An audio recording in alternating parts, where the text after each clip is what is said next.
twitch.tv on your phone / the Michael X75. That'll let me know if I'm live or not. Because the phone I have up there does not have any internet added to it.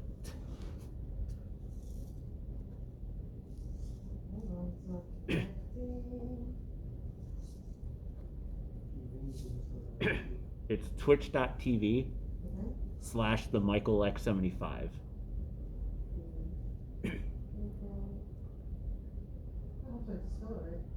MICHAEL. Yep.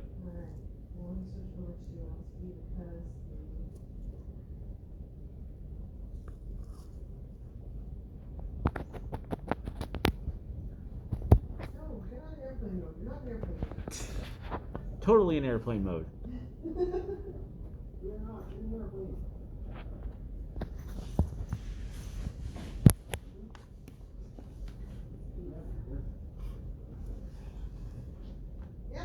I'm live? You're on. All right, cool. That's all that matters.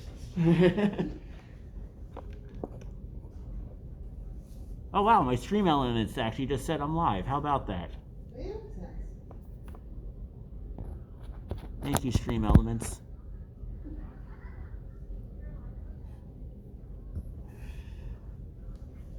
Now, if I could be logged into my Streamlabs, then I could have all my voice commands or my chat commands go into effect. And just for the record, I did ask for permission to remove my mask when presenting, so I don't want people freaking out over that. Oh. I mean, I'm a very ugly person, so having the mask on is actually a courtesy to everybody, just for that fact. Anthony, right? No. You did not respond to Anthony, so it's not you. No, there was a gentleman wearing a Brian Danielson t-shirt. I gotta get used to that still.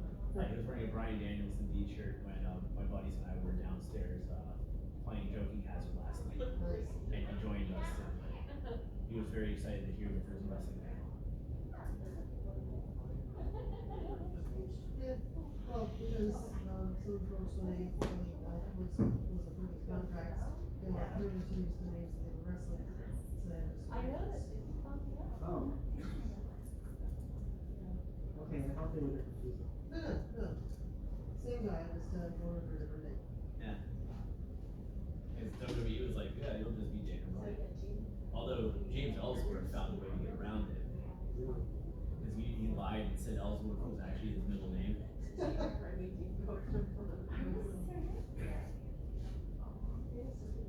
So we'll do the official start in like 5 minutes. And then I'll just start crying in the fetal position. That's what everyone really can say. Honestly, it's the highlight of any panel. Why is this doing this wrong? Why? They were so plastered, you know. I'm 35 and I haven't done anything with my life.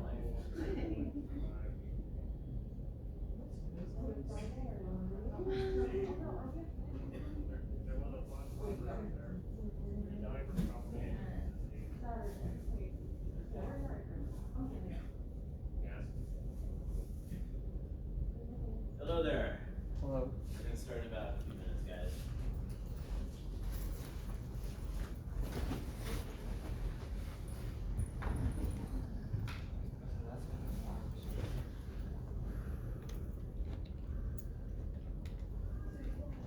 How's it going? Good, man. How about yourself? So my Twitch stream on the first one Yeah, what happened? didn't register it. Like it was live. You saw it yeah, live. so And then when I hit exactly. end, it wouldn't register it, so it never saved. So what's gonna happen is what you recorded Yeah, in the yeah, previous yeah. one, they're gonna just send it to me so I can Yeah, have it totally for, fine. for my archive because I always archive all my panels. Yeah, good thing to do that too. Yep. Oh yeah, it's recording now on that camera and on here, so Cool. I'll be back again. Yep. Sounds Have a good. good bud. panel. Thank you.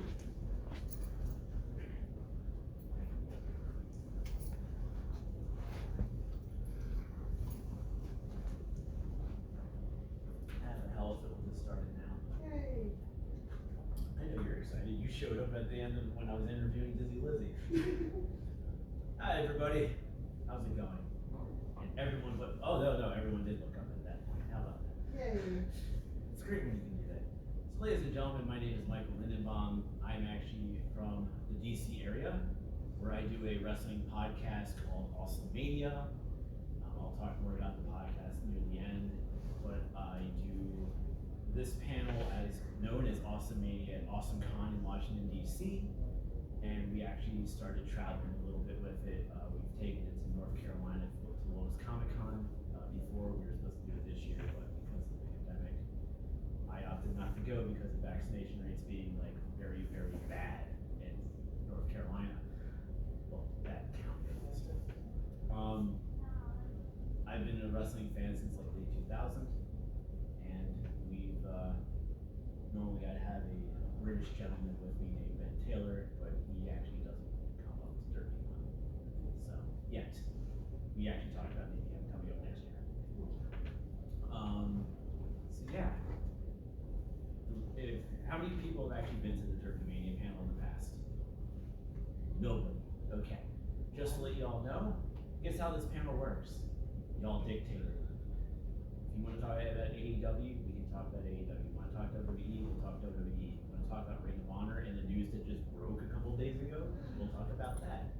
So feel free to ask your questions and give your opinions, and we will have a fan attendee based conversation. This is really for you guys to have a chance to talk about wrestling with other wrestling fans. And since everyone's not going to do that right now, I'm going to start it off by talking about Ring of Honor. Yeah. So, just out of curiosity, how many of you actually know of Ring of Honor? 2 people. All right. So Ring of Honor is a wrestling promotion based in Baltimore, Maryland. It's actually where a lot of talent like Bryan Danielson, CM Punk, Kevin Owens, and a bunch have actually come from. They just announced a couple days ago that Sinclair Broadcasting, who owns Ring of Honor, is releasing all of their talent. They're essentially like going to attempt a rebrand in April of next year, where they're going to book their shows based off of like top indie talent, which good luck doing that, especially when you try to do championships. So pretty much everyone is going to get paid until the end of the year, and anyone whose contract goes into next year, they're going to get paid till the end of March. Yes, sir. Does that mean they get like a full contract, or just like what they were made up to? From my understanding, it's only for like what they made up to that point. Yeah, and that obviously affects me in a way because I used to work with MCW Pro Wrestling, and a bunch of the talent that I used to work with are contracted in Ring of Honor. And I've actually talked to one of them because he's like a really good friend of mine, and just grab that ball and keep on running. So. Hi guys, welcome to a wrestling panel. This is the wrestling panel? This is the wrestling panel. This is where you want to hang out and talk wrestling. Pretty much. So, how you doing? Welcome to the wrestling. We're just gonna like restart this again. And just to let everyone know, I have actually asked for permission to have my mask off for presentation purposes. I'm fully vaccinated. I'm actually going to be getting my booster in about a week. So, hi Mike. Yep. Did you get food? Yeah. Good. The most random part of the conversation. So, have you guys been to DerpyMania before? No. What? No. No. Okay, this is fan driven, so if there's anything you want to talk about wrestling wise, you can talk about it. So, we just talked about Ring of Honor. Yeah. How do you feel about Ring of Honor and what happened with them? Them getting rid of their entire staff. That's interesting. Well, and they're planning on when they come back to just book their shows with just whatever indie talent they can book with. So like for the people they got rid of, would they be able to come back or? Yeah, they would be able to come back, but I think they want to go the route of top talent. Right. Like you're not going to see the Ring of Honor dojo anymore. No. You're not going to see the women's division anymore. Like Women of Honor. So it's like it's going to be interesting to see how they do champions. Yeah. And I believe Jonathan Grisham with the Savage Savagery, their trio trios champions, and I saw something and I was like, yeah, this would actually make sense because people want the trios title in AEW. Yes. Just have them show up with the Ring of Honor trios titles. That would be interesting. That would be interesting. Yeah, absolutely. And You certainly have. Well, okay, maybe you sort of zone out, but I certainly have, and you've been in the room. I'm not as big on it, but I do enjoy it. But yeah, so what do y'all want to talk about? I already started with Ring of Honor. Charlotte Flair. Charlotte Flair. You mean Cher, right? All the plastic surgery she's had recently.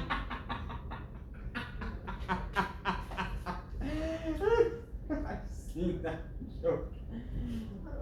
I've actually met Charlotte.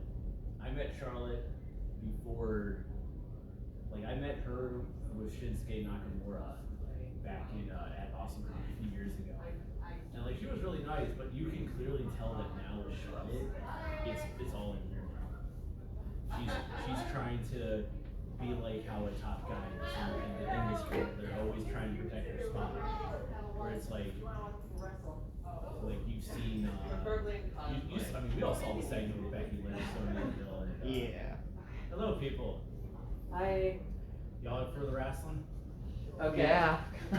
One person was like, "Yeah, I'm here for the wrestling." Welcome to wrestling. We promise you that no one is going through a table. Oh, Actually, funny fact: the very first time I presented a wrestling panel here, we actually had a spot tended for me to actually go through a table. But we actually couldn't get a table in time to actually have me legitimately go through and not actually hurt me. We could probably just make one out of sheetrock. Yes, ma'am. Right, there's no wrestling here, right? No. You're not gonna get through any wrestling. No. Nobody's gonna get thrown through a table. We thought we were coming to see some wrestling. No. Sorry. I'm too pretty for that. I'm so sorry. Oh, well. Oh wow, you're actually leaving. No, I just don't know anything you're talking about. I feel really bad. I mean, just be part of the conversation. You'll learn a few things. You know, we're talking about Charlotte Flair, or we were at some point. I'd like to know about this. Wrestling version of Cher. Have a lovely night. Enjoy the con. Wow. This is the greatest panel I've ever done. It's been derailed like 6 times. But anyways, so real quick. Hi, how you doing? Nice to see you. I'm presenter. You brought up Charlotte Flair. So what do you want to talk about Charlotte Flair besides my very horrible joke? Honestly, I think she's like, she's going through an issue. Her dad was fired from her husband that was. He didn't get fired. He didn't get fired? No. Ric Flair requested his release. He requested his release. Andrade requested his release. So they all made that note that they wanted to be out of WWE. They're the two best friends. Well, it's interesting that you say her two best friends. I mean, yes, one's her fiance, one's her father. But at the same time, the four horsewomen of WWE doesn't exist anymore. Because she's really not friends with Becky Lynch anymore. She's not really friends with Bayley anymore. She's not, with Sasha anymore. Like, she's become so self-obsessive with herself. Like, that whole segment with the title change, like with Becky and Charlotte wanted to make it where she was the only one to actually look strong in that segment. And instead it ended up being the mess. I wanted to use a different word, but I noticed a child came in here, so I couldn't say it. I promise I'm going to be on my best behavior, ma'am. Also, Mania, we're allowed to say one F word, we always say yeah. So, just for the record, we do this as a bigger panel in Washington, D.C. and Austin. And we actually have a podcast that we do once a month. But yeah, that's the problem with Charlotte. She's become so obsessive with her own self-image, and that's why we're seeing the problem that we're seeing with her. Because not only that, but I was reading this morning, like, one of the biggest problems also with Charlotte is the fact that as a heel, she's always doing baby face spots. Like the dives, the moonsault, stuff like that. That is a baby face move to do. That's to get the pop. So if you're like Shotzi Blackheart last night, who took on Charlotte, you know, albeit they did the double turn with her and Sasha. You know, Charlotte's doing face moves, and Shotzi is technically the face of that match. And so it's those little things like that that just keep piling up that, you know, there's legitimately heat in the women's locker room with Charlotte Flair. Okay, so I have actually a follow-up question, because that's something that I had no idea existed. Like, I didn't realize there were certain moves that were slated for the face characters and certain ones that were slated for the heel. Yeah, so it's actually interesting, and Ben and I talk about this all the time on the podcast, because on the podcast we're actually rewatching pay-per-views from 1996. And one of the things that Ben has actually talked about a lot is that you always see guys working like the arm, working the leg, and stuff like that. And one of the things that's really happened now in this day and age is that that's become a heel move. Like only heels work the leg, only heels work the arms. When they go to do their finisher, it has that impact. But that's something that should be on both a baby face should be able to do, because like you're in a match. If I'm wrestling Mike over here, even if he's the heel or I'm the face, I want him working my arm because his finisher needs to actually look strong. So but like when you, it's so diluted now because everyone wants to do super kicks and the high flying spots and all that other stuff that, you know, it really blurs everything of what's a face and what's a heel nowadays. So there's sometimes like there are some things that are legit so charismatic and fun to watch. So The greatest heel to hate is MJF. Yes. Mm-hmm. Yes.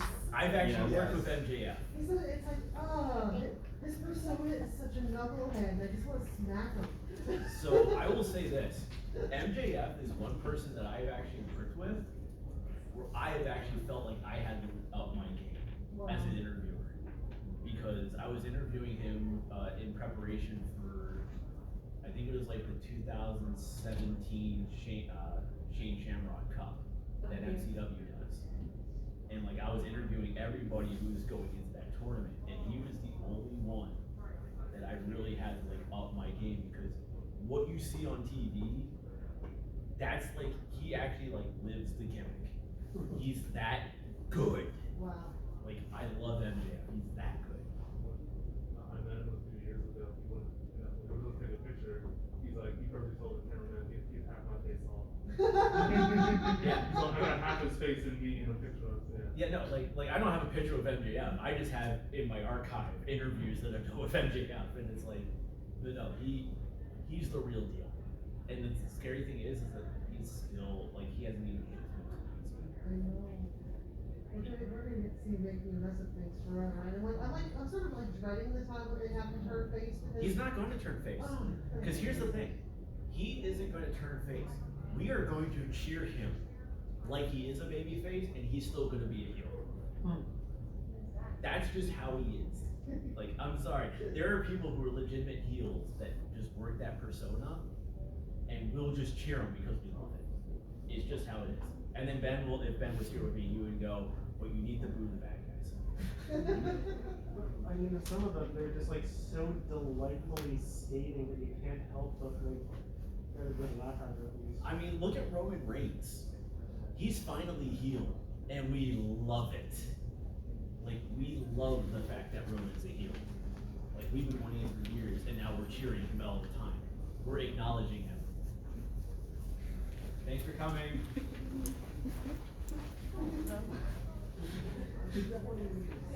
At least I acknowledge people when they come in and they leave. It just makes the panel even more awkward. Well, as long as you're not in the field position before you. Oh no, that's after. Agree with them. Oh, it's okay. Don't make it any more awkward for you. No, it's okay. We love awkward. It's what makes the panel what it is. But yeah, so that's the thing. Like when you have guys who like literally live the gimmick. Like Charlotte, on the other hand, she's at a point with everyone. Like Ben uses it as go away. She's just to a point where she's so over pushed and she's so protective of her push that we just don't want to see her. Like, there's a massive difference between like what we see with MJF and Roman Reigns and what we see with Charlotte when it comes to that. Anyone else want to chime in? This is your opportunity. Can you like further explain what a babyface is? Babyface is a good guy.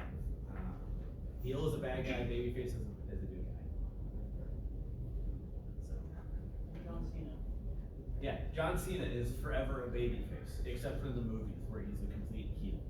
Well, I think that's why they have him doing that in movies, because it's like it's such a stark changeover from what he used to Could see. you imagine if Cena went heel when he was supposed to go heel? When He was supposed to go heel against The Rock. That would have been amazing. The first time or second time? The first time. Like, he actually had all new gear, new music, everything. He had it all ready, and then they're like, yeah, we're doing face versus face. And like, the crazy one is, like, remember Shawn Michaels versus Hulk Hogan at Summerslam 2005? Which I was there for that, because I was in DC. It was supposed to be face versus face, but Hogan was like, no. And by the way, okay, there's no kid here. Hogan's a complete fucking racist, okay? He's an asshole. I met him too. I kind of muddled my F word there. Understand. No, save the good one for the end of the show. Yeah, save it for the end. He was like, no, I have to be the face. Shawn has to be the heel, which is why we saw Shawn go heel. But like, everyone's rooting for Shawn because nobody likes Hogan. It's like there's actually a reason why Shawn Michaels oversold everything in that match. Yeah. Which, by the way, watching that live in person was fantastic, beautiful. That was amazing. But it was because they were supposed to have a best of three. They're supposed to have three. Hogan was supposed to win the first, Michaels was supposed to win the second, and then I don't know who was supposed to win the third, but I think it might have supposed to be Hogan or something like that, which was still stupid to have him go over Michaels, because Michaels was an active competitor and Hogan was just Hogan. But it's like those type of things that you always have to like worry about in backstage politics.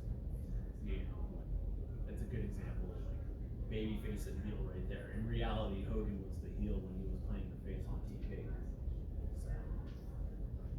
So like, is every match win or loss that kind of program thing? Is it supposed to be like the record better or it's a sort of a match going this way? You left up the chance. So all the matches are predetermined. What happens in the matches are really not. Like they'll probably go like, all right, like we'll start the match this way. Oh, he's gonna take a nap. He's so cute. Do you want a pillow or something? Hit him with an elbow drop. Yeah. Those girls shouldn't have left then.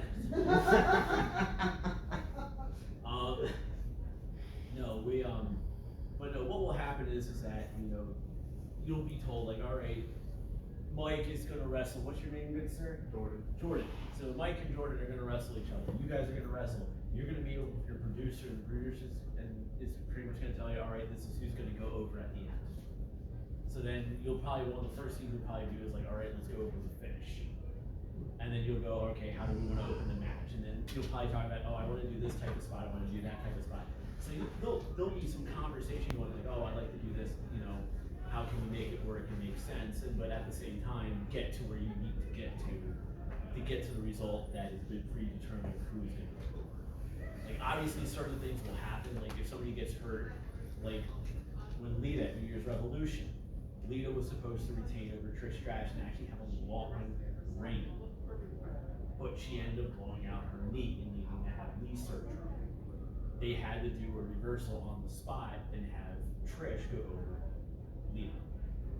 You know, same thing when they did DX versus Rated RKO at that exact same pay-per-view. Triple H blew out his quad in the middle of the match. He finished the match, unlike Lito, unfortunately. Triple H has a habit of blowing out quads and finishing matches. And but you know, what they had to go is like, yeah, Shawn and Hunter they have to lose now because Hunter's hurt. And Rated RKO won as a result. So it's like, so certain things like that will actually happen, you know, like that where they have to do the curveball. But also one of the interesting things is referees are actually taught to do the counts real time. So like we've actually seen instances like the one where Emma won at the one of the NXT takeovers, that fatal 4-way match.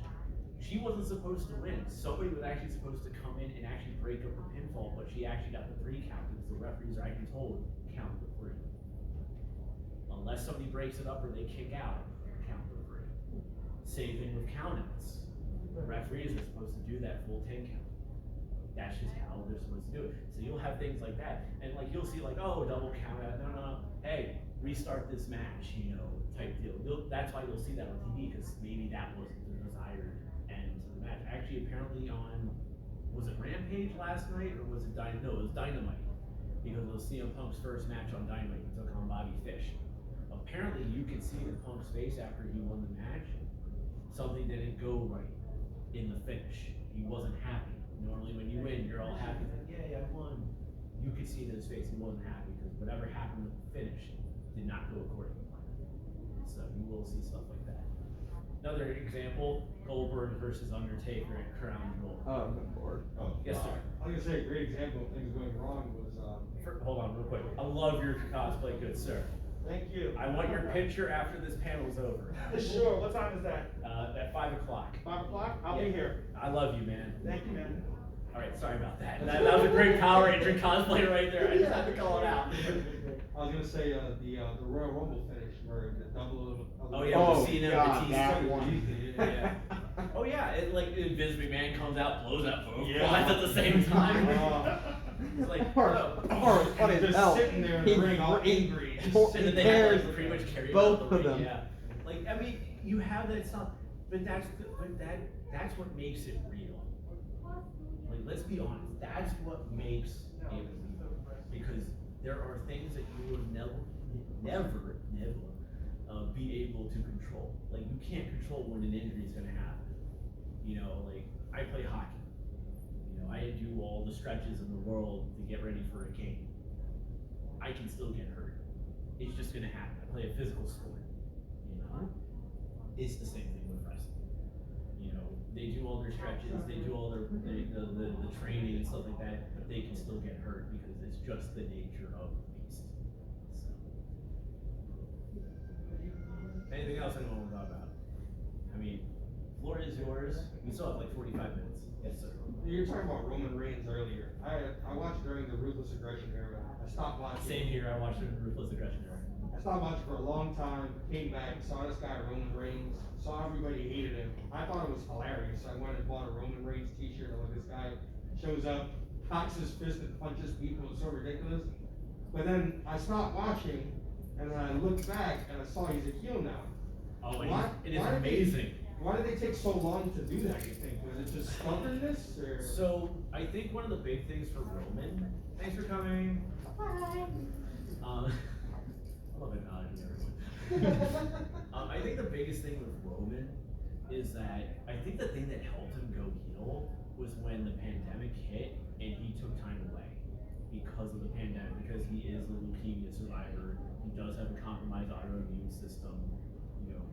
It made sense for him not to be there for a while. And then when he came back, it was just the right thing to do. And then putting Paul Heyman with him, because let's be honest, Roman's not the best mic guy. Not you. The mic, like this mic, okay? So we'll put that out there, okay? No confusion. But putting him with Paul Heyman was a brilliant move. And what they're doing now with Reigns and Lesnar and Heyman, chef's kiss, man.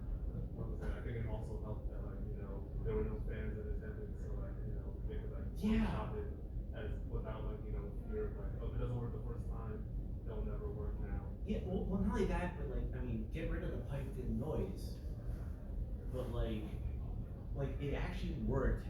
It not just for Roman, but for other wrestlers, like Alexa Bliss with her whole thing, with Bray Wyatt and so that, a lot of wrestlers were able to really do their promos, really get their message across without getting cut off by people. Like we've seen crowds hijack promos and stuff like that. And for people to be able, like Roman, to actually have that ability to not get his promos hijacked by the crowd was a great help to him. It was a great help for Bliss. It was a great help for Bailey. It was a great help for Sasha. Like, let's be honest, during like the major Thunderdome era, Bailey was your MVP. Hands down, Bailey was the MVP of the Thunderdome era for WWE.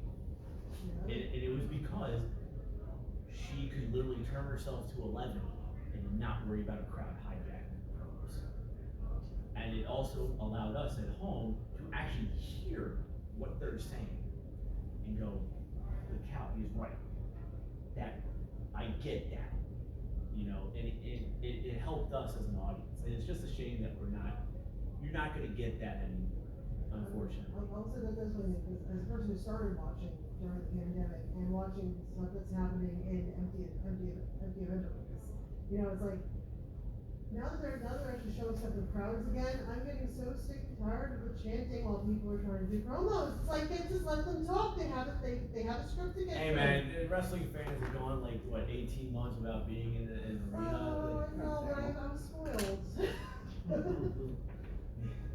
I actually was at the WWE live show on September 11th in DC, and it was a great experience just to be able to watch wrestling in person again. Because weirdly, like 2 months after the pandemic hit, we were actually supposed to go to NXT in DC because NXT was still touring, and that obviously never happened. And we're actually kind of bummed because that was supposed to be a birthday present for somebody. Oh. Happy birthday! We had to get a refund on those tickets. Here's some money as a gift. But yeah, it was nice being at the show, and it was nice to feel that energy from the crowd again for a wrestling show. Like you could just feel the energy. And then actually, stupidly, some mark. For the record, a mark is somebody who is like you know what a stand is, right? That's what a mark is in wrestling. I'm just gonna explain terms as we go on. We had an AEW mark at the very end of the show. Like the show's over, they thanked us for coming, and they told us when the next time they're coming to DC, which is gonna be in December. And we might actually go, although it's a Tuesday night, so we're a little leery on that.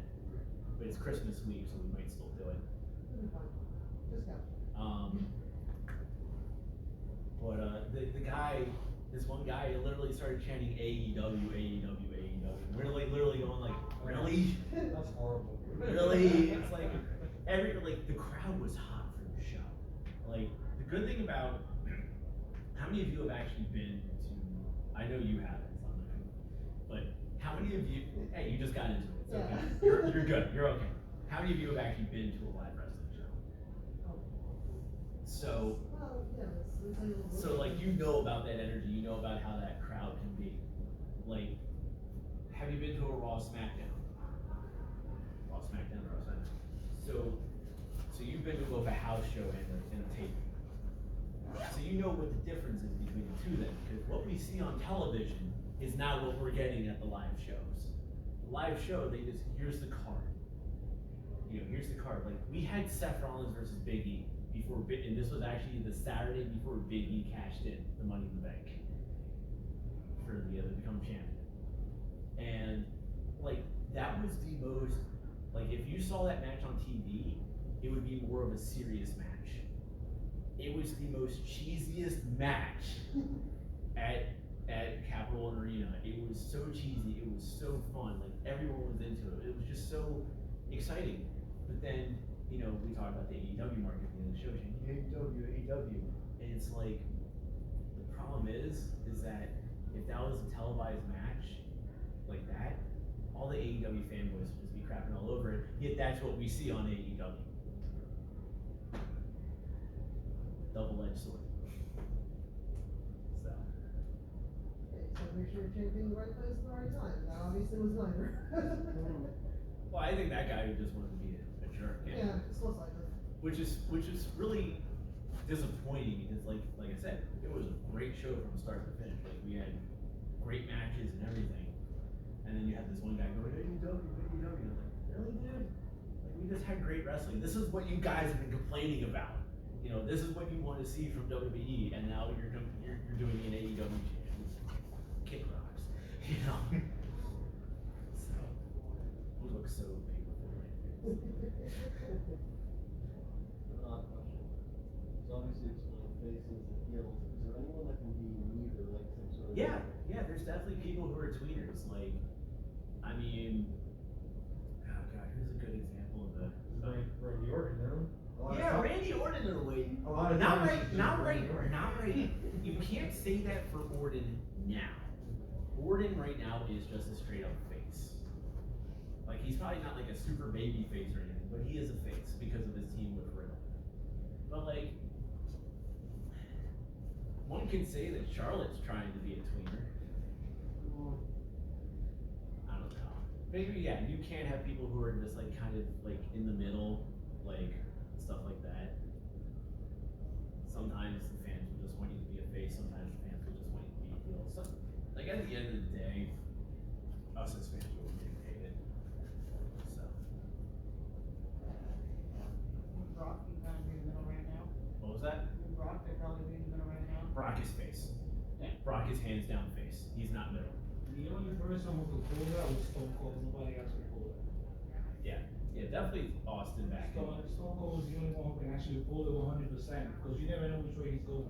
And he could fight Roman tonight, but let's be, Roman Reigns tonight, then he could fight. But let's be honest. You know, some a heel against Nia.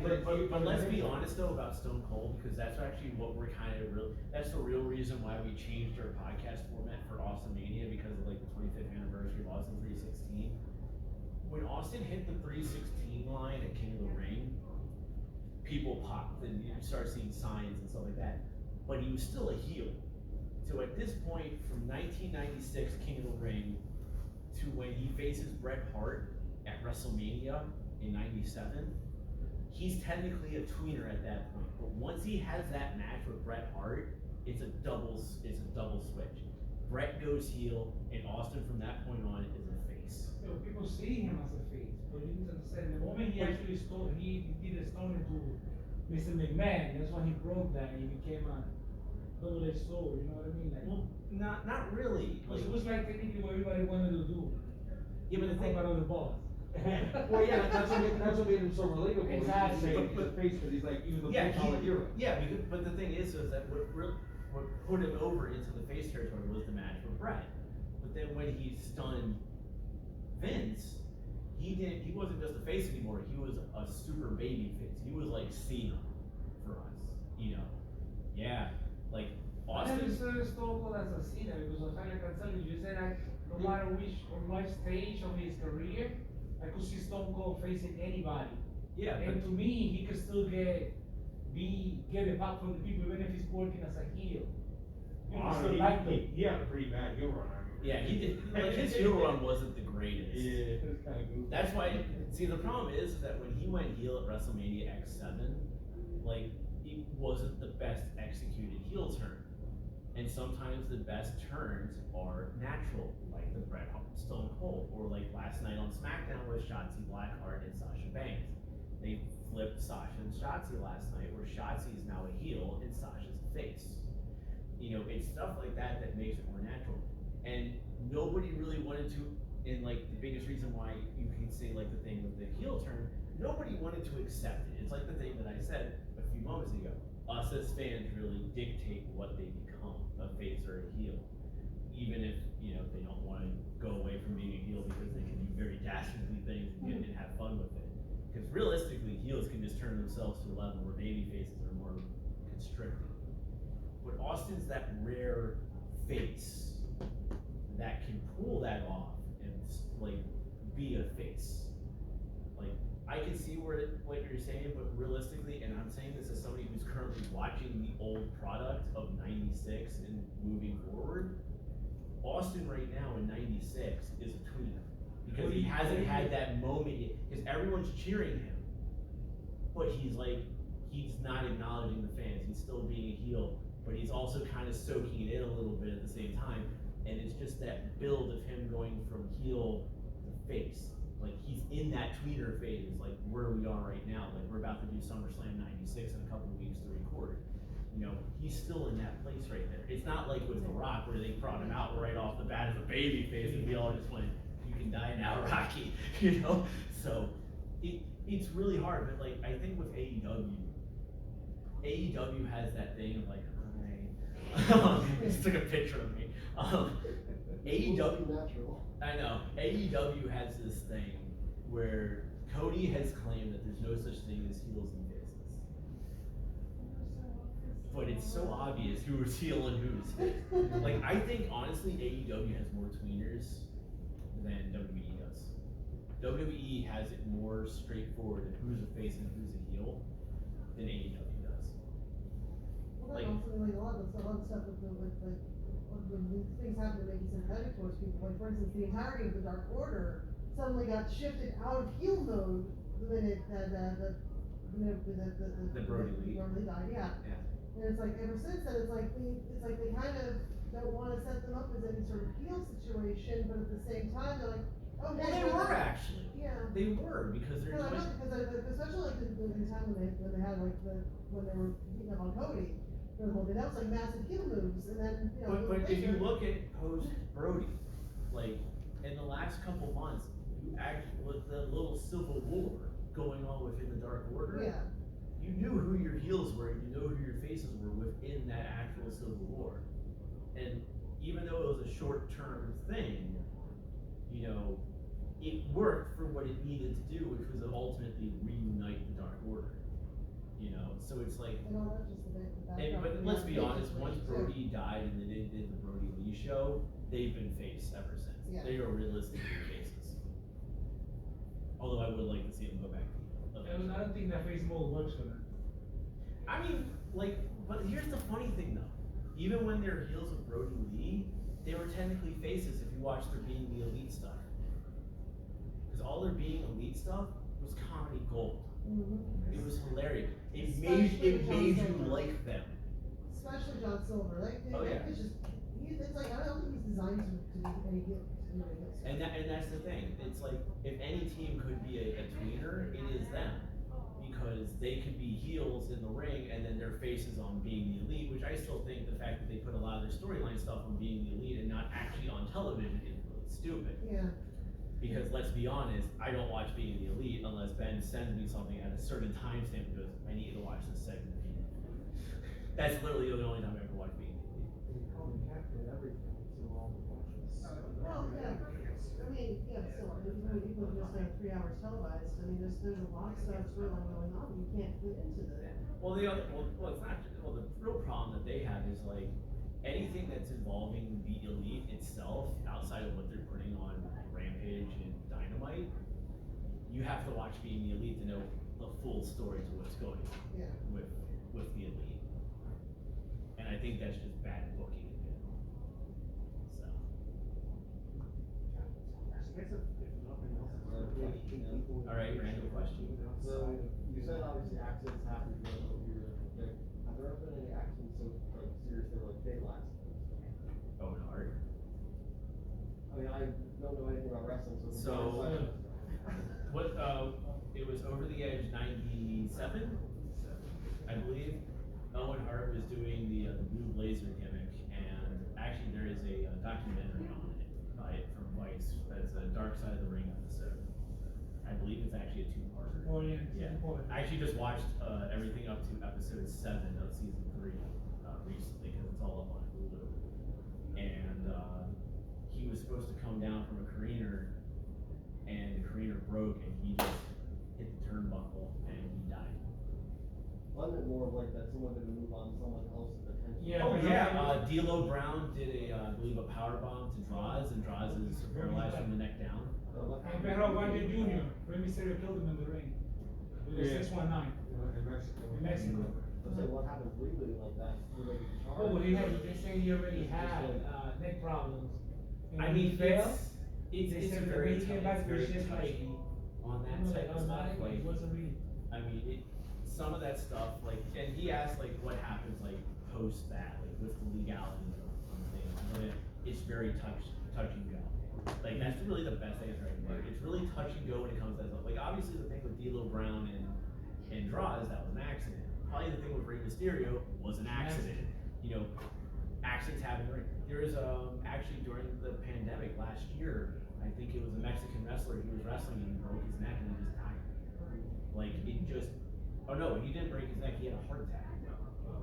From a legal standpoint, unless you can prove that they did it on purpose, Yeah. with the intention to Yeah. kill or hurt you, then like, they can't really say. Yeah, it's very touch and go, you know, because you don't know, like, everything. I mean, obviously there probably would be a police report or something, like if somebody died, I mean, they have to investigate. Unless you're not a professional wrestler, you play wrestling, then you're in trouble. Yeah. Yeah, if you're a backyard wrestler, you're probably gonna get hurt. In trouble, Fan base, like how fans are gonna see it. I mean, people are still watching. I mean, at the end of the day, I mean, I don't know. Like, I wasn't watching when the thing with Owen happened, when the thing with I was Cross watching the happened. live. Yeah, like Not I wasn't I watching was wrestling then. watching I didn't start watching wrestling until like late 2000s. So it's like it's very, you know, I personally haven't experienced that as a wrestling fan. Like, I think the closest thing I've ever seen was like with Jerry the King Lawler having the cardiac event while live on commentary, and that's really about it. I've been at it since '82. What? I've been at it since '82. Never stopped. Yeah. Been watching wrestling since 1982. Yes, sir. So on the topic of heels, because I love heels, so asking Do you actually boo them? Oh, me? Yeah. Do you actually boo your heels? No, I usually stay If Ben quiet. was here, he would castrate you. I usually stay quiet. I used to go to this indie show, and there was this guy, he was amazing, he was a super babyface, and it was a family show with the kids in the audience. So when he most wrestling shows are family shows. But. when he came to, when he turned heel, all the kids were booing him, and I couldn't bring myself to do it, because he was an artist in the ring. So, you're ready for something funny? So, I actually, a few years ago, I think it might have been like 2015, 2016, I actually came up to Madison Square Garden to see WWE house show, and Roman Reigns was wrestling. And the funniest thing was, is like, my buddies and I, like, we're sitting like up in nosebleeds, and like we had like a row of kids in front of us, and Roman Reigns comes out, and they're like all cheering them, and like my friends and I, we're booing Roman, because this is obviously like he's getting the John Cena effect at this point, and like one of the kids, and like it's like a little kid, like probably 8-year-old or something like that, he turns around and he just starts cheering for Roman, like Roman. And then my friend Ben just goes, a different Ben, just goes, boo, right? It's like, but like, it's just so much fun. Like, Roman was being forced as a face at that point, you know? And like, we're booing him, but like, you see these little kids just like cheering. It's like really funny. Yeah, in terms of the guy I was talking about, one of his best moments was he's being booed by all the kids in the crowd. I'm silent, other people are silent, and this one kid was cheering him, he was supposed to be healed. And he called that kid out. He was like, "Who said that?" And the kid was like, "Oh, me, I love you, man." And he was like, "Shut up." That's one of the best live moments I've ever seen. I mean, and that's the thing. It's like, it's that type, especially with indie shows. Like, if you have a chance to go to like your local indie show, you may not like Combat Zone Wrestling. I'm just letting that know right now because they're like a bunch of death matches. I actually got offered when I was working with MCW to go up here to Jersey to cover CZW, and I remember asking my friend Phil Stanford, like, yeah, I just got asked about going up to Jersey to cover CZW. He's like, don't, you won't like it. He was right. I mean, I was at the very first Dynamite, because I was in DC, and I was at the very first Full Gear, which is the very first AEW pay-per-view in their TV era. And I can tell you right now, the one match on Full Gear 2019 that I hated the most was the Moxley Omega match. I hated the match because it was essentially a death match, and I didn't like it. Like when they do the stuff with like where Jericho did the 5 labors of Jericho, and he had the death match with Nick Cage. I hated it. I hated the match. Like it was. What exactly does that mean as a death match? It's exactly what you think it is. I'm so glad I'm not the only person that feels that way about them, because like it's just so. Oh, and then you had the great moment of the death match at what was it, like a Dynamite or a pay-per-view? And they had and they're supposed to have the fireworks go off, and it was just like.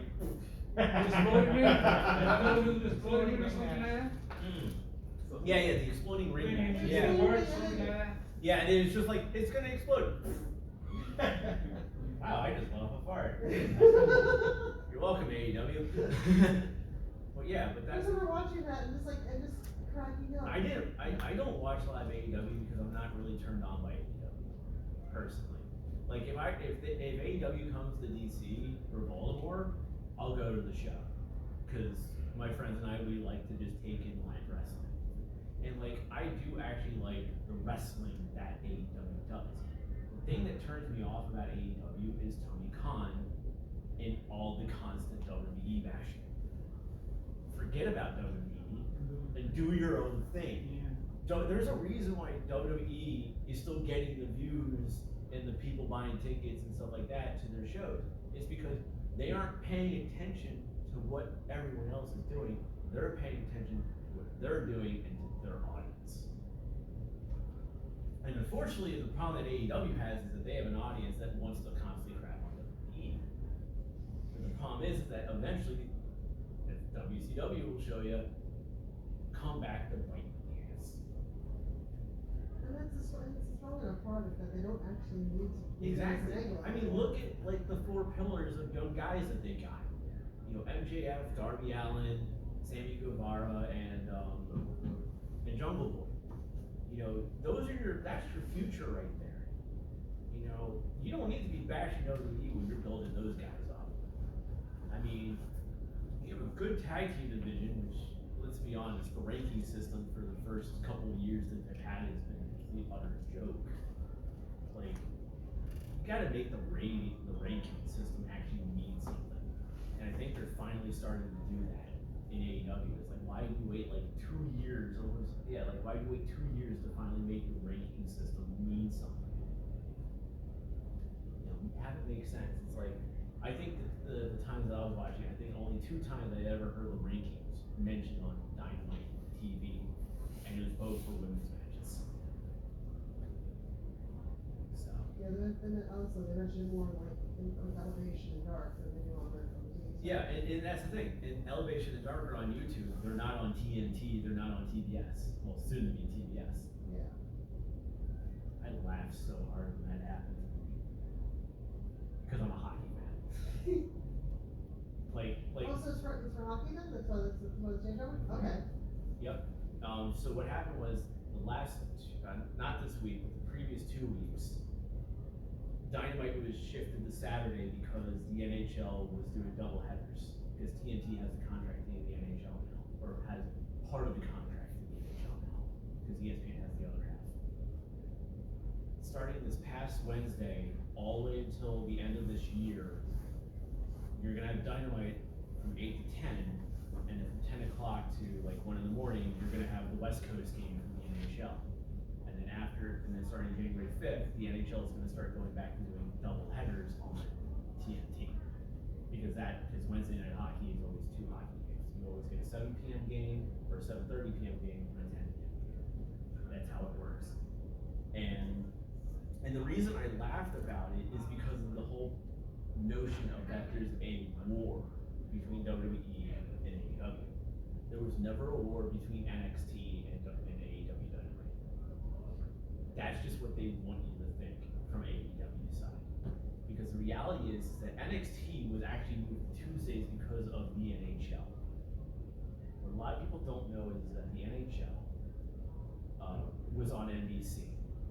That was the full contract thing. What a lot of people don't know is that NBC Sports is actually going to go away.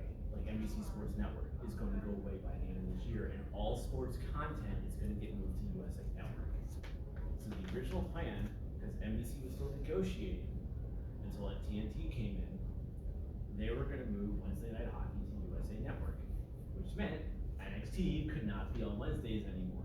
They had to move to Tuesday. That's why the move happened. It had absolutely nothing to do with AEW. But that's not what they want you to think. Tony Khan wants you to think that they beat them off on Wednesdays. And Jericho says they beat them off on Wednesdays. That's not true. What happened was that contracts. That's what happened.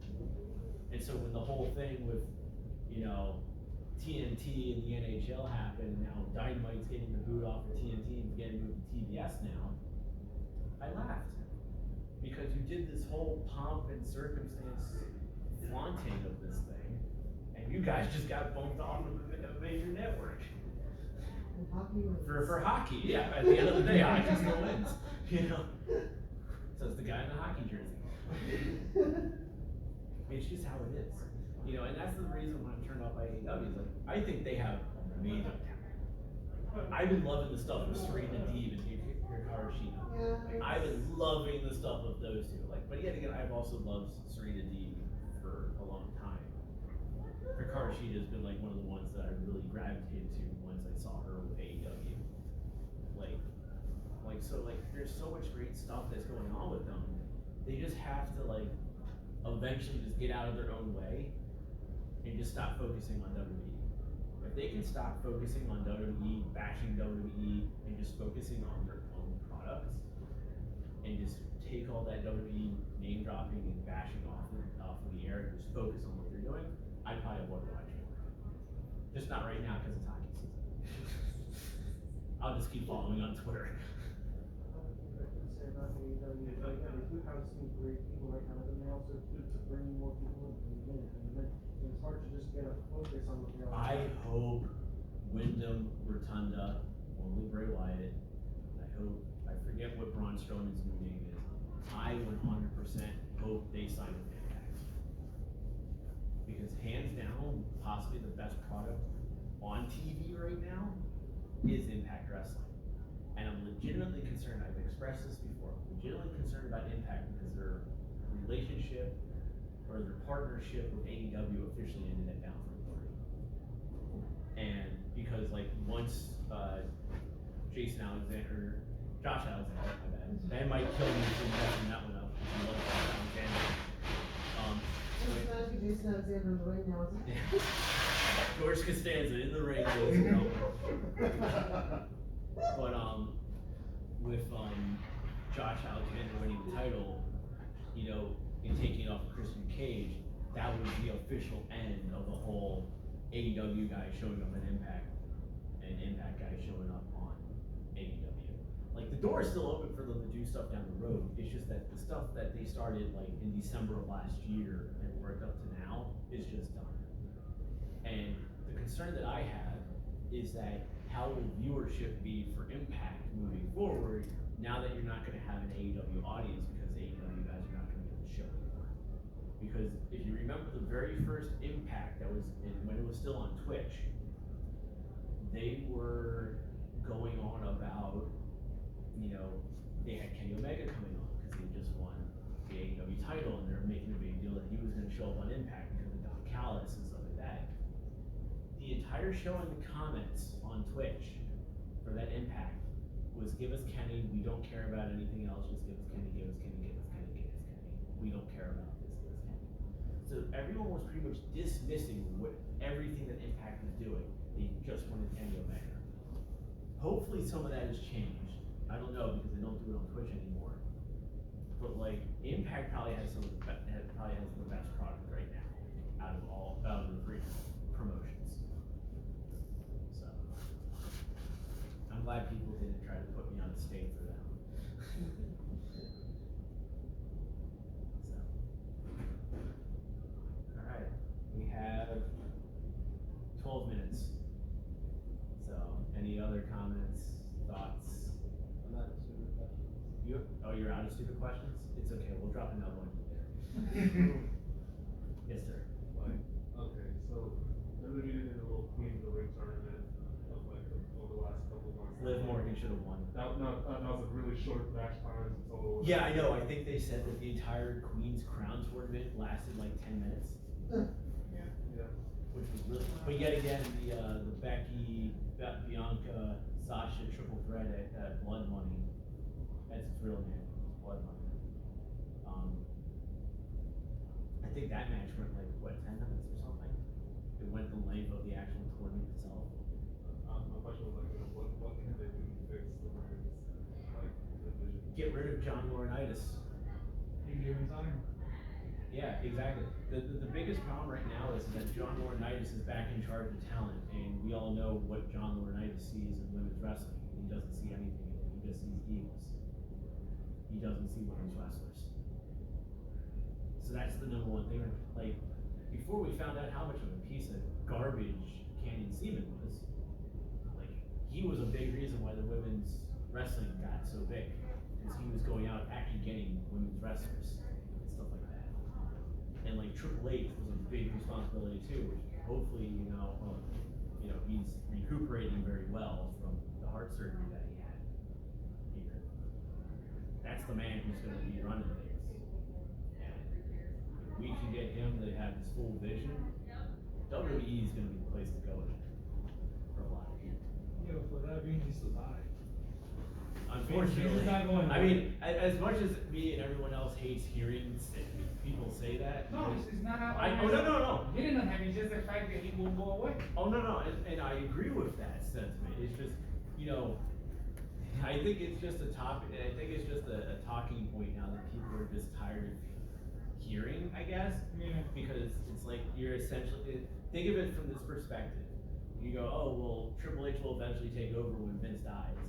What you're pretty much saying is like, well, I want Vince to die, so Triple H. But you can see where the perspective from other people, especially maybe somebody who isn't a wrestling fan, can take that from. This guy don't take no days off. Vince doesn't. And I think you see what, 3 hours, 4 hours a day, something like that. Something like that, yeah. Triple H is almost like the same way, because he'll do like NXT and then he'll come home, he'll work out until like 2 in the morning and then do it Vince again. will get out of the show at 2 in the morning, go to the gym directly, go to work out. Yeah. So. Did you ever see the Vince McMahon documentary that they did back during the Ruthless Aggression era? They actually did a documentary on him, and you probably will never see another documentary on him until he dies. Literally. Well, no, but there's a difference though, because they're doing a Vince McMahon biopic. Like, but the thing is though, is that Vince is going to be controlling the narrative of the Vince McMahon biopic. Kind of like Vince kind of let his guard down a bit when he did the documentary, but in order to get a true Vince McMahon documentary, he can't have his fingers on it. Was the first documentary that WWE produced or the third? WWE produced. Although it's still a very good documentary. It's a very good documentary, and he actually does give you some really good insight into his life, like growing up and stuff like that. So you do actually get very good insight on that. At 8 minutes. Alright. You look like you had your hand up, sir. I'm just pointing at you because you. Oh, it's stretching, it's fine. Oh, okay. You're just stretching. Right, well, I figured since this is also also an anime convention, one of the things I was really excited about was when the sort of viral event that happened with the entrance for this one Joshi Pro tag team, Mesuriba and Sakisama, when they had the theme on the Rose of Versailles opening. And it was like the most live action anime thing I have ever seen, and I didn't even realize that it was for wrestling until I saw the ropes. I mean, look at Kenny Omega. Yeah. Like his music could be an anime entrance. He's a giant weeb. He shows up in cosplay and things. He did a bunch of Street Fighter stuff too, didn't he? Like, Yeah. He like officially collabed with Capcom. Yeah. Yeah. Oh yeah, they just have whole line t-shirts. I mean, look at New Day. Dude, I'm yeah. loving Xavier Woods as King Xavier. I am so happy for him. And last night he knighted Kofi Kingston as Sir Kofi. And I was actually before I came down here to do my first panel, I was actually watching stuff on YouTube, and I saw like the interaction with Hit Row, and like Kofi is just cheesing it up, and it's beautiful. He's like, "Come see your king." Yes, I'm okay with this. Like, I actually want to see like when they're at a pay-per-view and they run in the Big E, and they have Big E with them. I think that'd be great. I hope it leads to an actual WWE title or Universal Championship for Xavier. Yeah, but you know he needed that because he was being seen as a weak link. Well, the other thing, it wasn't necessarily that he's being seen as the weak link. It's just that also keep in mind with New Day, it's somebody has to be kind of that lead. For a while, it was just all three of them together, and the chemistry is just undeniable between the three of them. But then it became, for a while, it was Kofi as the man. Now it's Big E as the man. This is the turn now for Xavier to become the man of New Day. So it's like they kind of like take it in turns. And now this is Xavier, it's not even though Big E has the title. What do you think about them breaking that group? I mean, are they really broken up? No, not separating them, because that's what they did now. I'm saying breaking it, having someone of them turn. So I've seen people talk about like how great it would be to see like Kofi turn on Xavier. Honestly, I can't see them doing it. They're just so good as a unit. Like the only way that I can see it happening is that if Xavier under this whole King gimmick lets it go to his head like the way Booker T did when he won King of the Ring. And he should. King Booker. You know what? Pick his up. You know what I see? You know what I see on that? He can still do that, and like they will still be his friends. You know what I mean? Like, but in a weird way, like. Yeah, but like the only realistic way I see it is if like Xavier becomes like abusive towards Kofi. Like that's the only way I really see it. Like the way Booker T did it to, you know, to like William Regal and you know some of the other people that he had in his King's Court. I think Finley was in his King's Court and stuff like that. So it's like it has to be something like a Booker T style thing for that to really happen. That to officially break up New Day. But I don't see it happening just because, you know, I don't want to see Xavier become a heel because of it. I want him to stay as a face because it's just so great to watch. So, all right, we got 4 minutes. Closing comments. No? Good. What? Quick question. Favorite wrestling game? Oh God. It was WWE 2K20. No, I'm just kidding. That actually crashed Twitch on me a couple times. It's the game so bad that it actually crashed Twitch. Oh God, it has to be on like PS2, like shut your mouth. Hey, there you go, there you go. Like actually, I'm not Twitch streaming games right now. I'm actually Twitch streaming like watching capital watch-alongs for the games because it's like I have to watch the games and then probably write recaps and stuff like that. So like for me, hi, how's it going? This is wrestling. And we aren't wrestling though. But the thing is though is that like I actually just finished up doing the run in the first SmackDown game on PS1. I'm about to, when I go back to gaming on, I'm not done with the panel yet. I haven't done my outro yet. Okay. You know, what's it called? When I get back to gaming again, I'm actually gonna do SmackDown 2, and then I'll do like Just Bring It, and then Here Comes the Pain, Shut Your Mouth. I'm gonna be doing the games in order. I'm gonna be doing like career modes and stuff like that. Awesome. Like I'm gonna create a wrestler and just go through everything with them. So that's what I'm doing. So if you actually go onto my Twitch channel, which I'll promote in a moment, you actually have an archive there of highlights of stuff that I did. It's just like really let's stick with this minutes. So with that, now I get to do wrap up. Thank you for coming out, everybody. You can follow me on Twitter at AthleteMom75, which is conveniently right on my back too. So you can follow me and stalk me out in the hallway and go, hey, what's your Twitter again? You just do the LindenMom75. You can follow me on Facebook at facebook.com/X75Productions.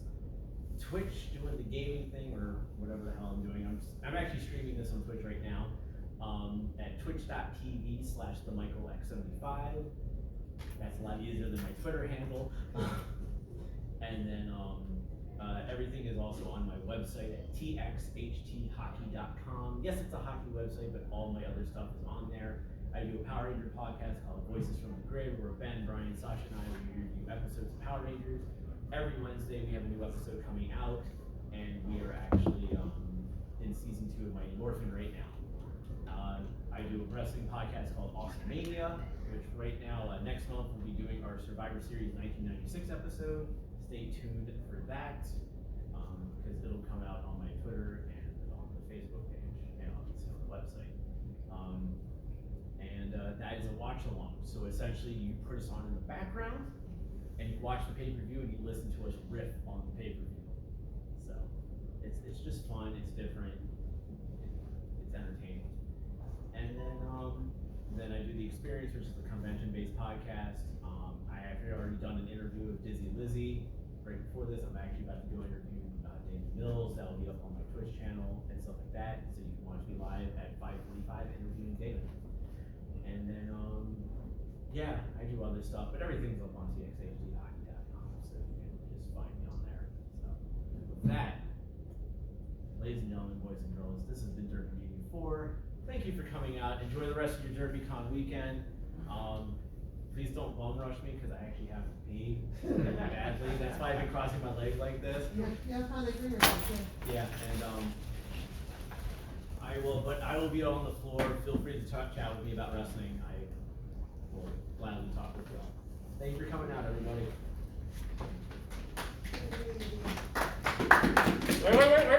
Wait, everybody. One last thing.